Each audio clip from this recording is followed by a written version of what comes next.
जय श्री राम। संसार में आने वाला मनुष्य अपने जन्म से पहले ही अपनी मृत्यु का दिन यमलोक में निश्चित करके आता है।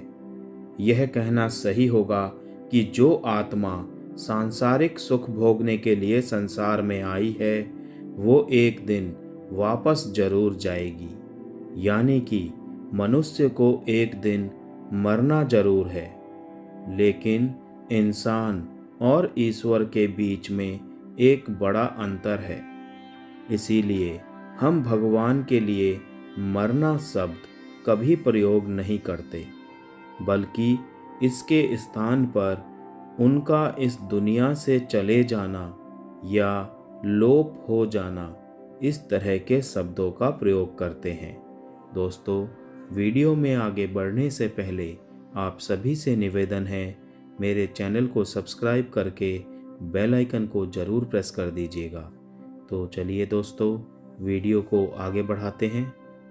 मनुष्य रूप में जन्म लेने वाले भगवान के अवतारों का भी इस धरती पर एक निश्चित समय निर्धारित होता है। वो समय समाप्त होने के बाद उन्हें भी अपने प्राण त्याग करके अपने लोक वापस लौटना पड़ता है। उसी प्रकार भगवान श्री राम भी इस लोक को छोड़कर वापस विष्णु लोक गए। श्री राम के मृत्यु वरण में सबसे बड़ी बाधा उनके प्रिय भक्त हनुमान जी थे, क्योंकि हनुमान जी के होते हुए यमराज की इतनी हिम्मत नहीं थी कि वो राम जी के समीप भी जा सके, और प्राण लेना तो बहुत दूर की बात है।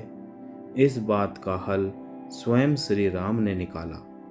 श्री राम जानते थे कि जो जन्म लेता है उसे मोक्ष पाना ही है। उन्होंने कहा कि यम को मेरे पास आने दो, मेरे लिए वैकुंठ, मेरे स्वर्गिक धाम जाने का समय आ गया है। मृत्यु के देवता यम अयोध्या में प्रवेश करने से डरते थे, क्योंकि उनको राम के परम भक्त और उनके महल के मुख्य प्रहरी हनुमान जी से डर लगता था। अयोध्या में यम के प्रवेश करते समय हनुमान जी का वहां से जाना जरूरी था।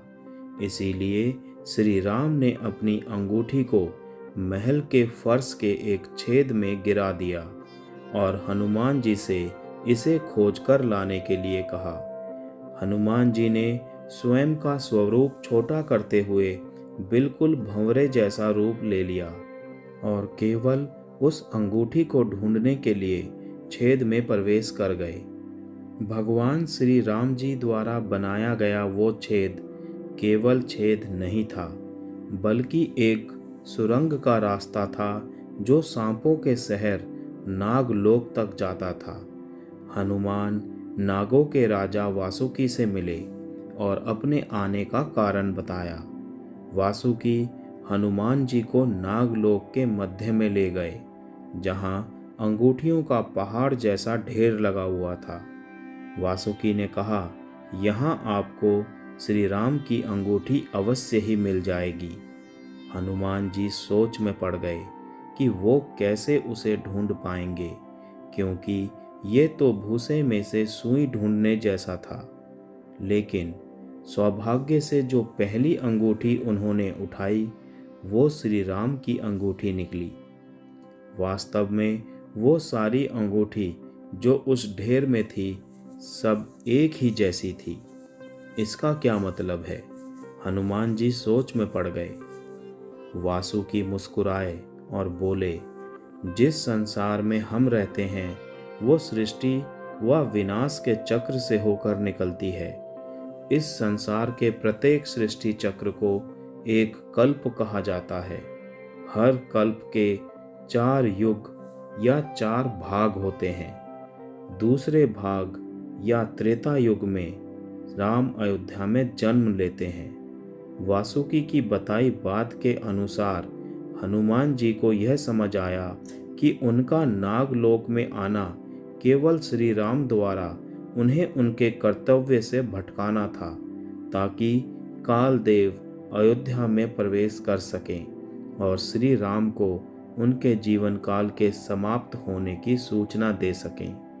अब जब वे अयोध्या वापस लौटेंगे तो श्री राम नहीं होंगे, और श्री राम नहीं तो दुनिया भी कुछ नहीं। जय श्री राम।